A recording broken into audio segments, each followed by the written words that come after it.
And may I welcome the Prime Minister. The first British Asian Prime Minister is a significant moment in our national story. And it's a reminder that for all the challenges we face as a country, Britain is a place where people of all races and all beliefs can fulfil their dreams. That's not true in every country, and many didn't think that they would live to see the day when it would be true here.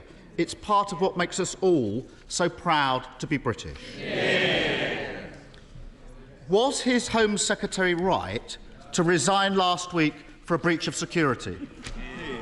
Prime Minister. Well, Mr. Speaker, can I thank the honourable gentleman for his kind and indeed generous welcome to the dispatch box. I look forward to Prime Minister's question time with him, and I know that we will have, no doubt, robust exchanges, but I hope that they can also be serious and grown up. So I look forward to it. Well, he asked about the Home Secretary. The Home Secretary made an error of judgment, but she recognised that. She raised the matter and she accepted her mistake.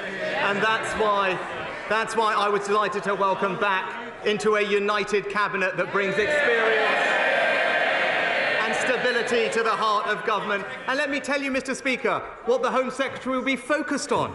She'll be focused on cracking down on criminals, on defending our borders, while the party opposite remains soft on crime and in favour of unlimited immigration. Mr. Speaker, yesterday the Prime Minister stood on the steps of Downing Street and promised integrity, professionalism and accountability. But then, with his first act, he appointed a Home Secretary who was sacked by his predecessor a week ago for deliberately pinging around sensitive Home Office documents from her personal account.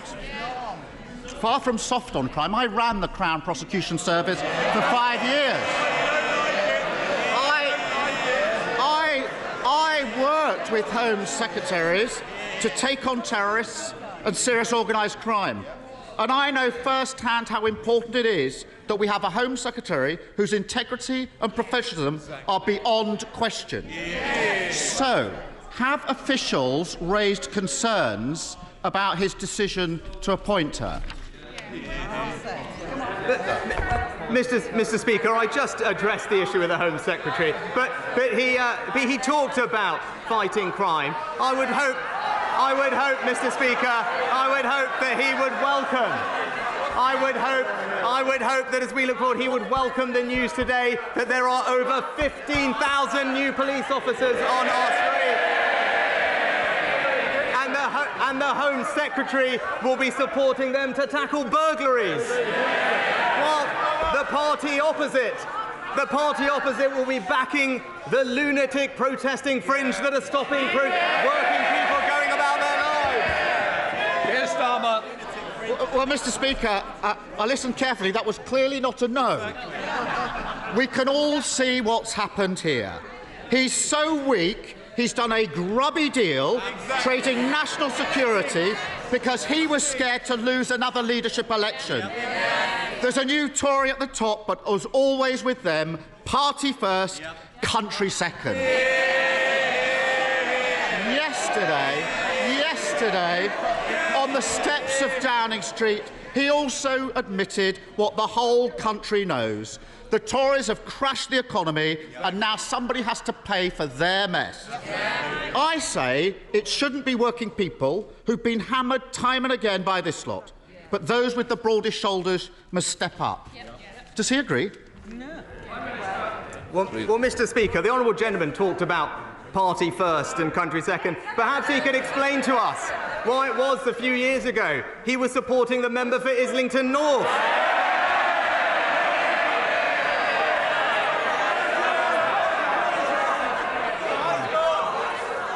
Mr. Speaker, my record is clear. When times are difficult in this country, I will always protect the most vulnerable. That is the values of our compassionate party. We did it in COVID and we will do that again. Mr. Speaker, he says he'll protect the most vulnerable. Let's test that. The government currently allows very rich people to live here but register abroad for tax purposes. I don't need to explain to the Prime Minister how non-dom status works. He already knows all about that. It costs the Treasury £3.2 billion every year. Why doesn't he put his money where his mouth is and get rid of it? Well, Mr. Speaker, I have been honest. We will have to take difficult decisions to restore economic stability and confidence. And my honourable friend, the Chancellor, will set that out in an autumn statement in just a few weeks. But what I can say, as we did during COVID, we will always protect the most vulnerable. We will do this in a fair way. But what I can say, I am glad, Mr. Speaker, that the party opposite, the honourable gentleman, has finally realised that spending does need to be paid for. It is a novel concept for the party opposite. This government is going to restore economic stability, and we will do it in a fair and compassionate way. Starmer. I know he's been away for a few weeks, but he should have listened to what's been going on the last two. But anyway, I have to say, I'm surprised he's still defending non-dom status. He pretends he's on the side of working people, but in private he says something very different. Over the summer, he was secretly recorded at a garden party in Tunbridge Wells, boasting to a group of Tory members that he personally moved money away from deprived areas to wealthy places instead. Rather than apologise or pretend that he meant something else, why doesn't he now do the right thing and undo the changes that he made to those funding formulas? Well, Mr. Speaker, I know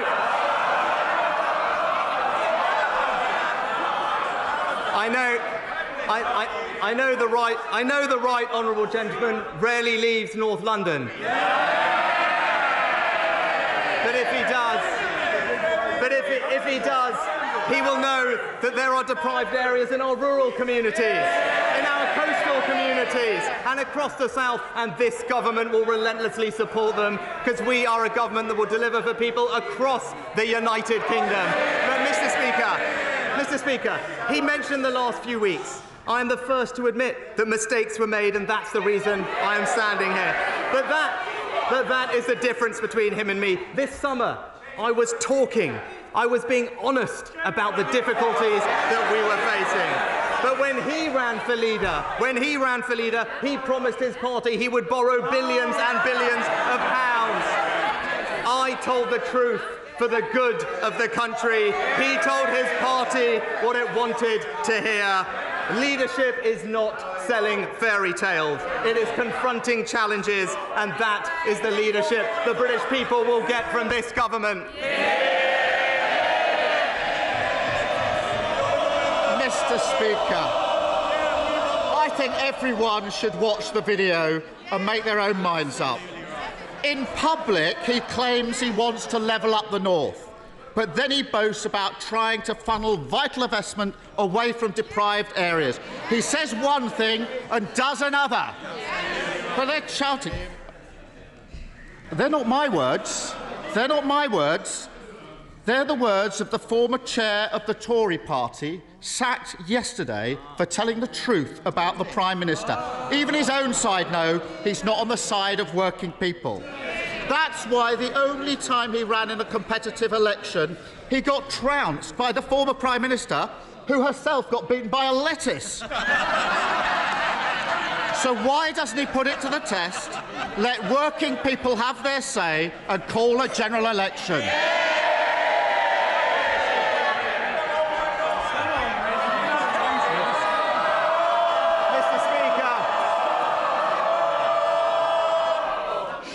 Well, it'll take a long time to get through this paper if we carry on like this, Prime Minister. Mr. Speaker, he talks about mandates, about votes, about elections. It's a bit rich coming from the person who tried to overturn the biggest democratic vote in our country's history. Our mandate is based on a manifesto that we were elected on, to remind him an election that we won and they lost. A mandate that says we want a stronger NHS, better schools, safer streets, control of our borders and levelling up. That is the mandate that I and this government will deliver for the British people.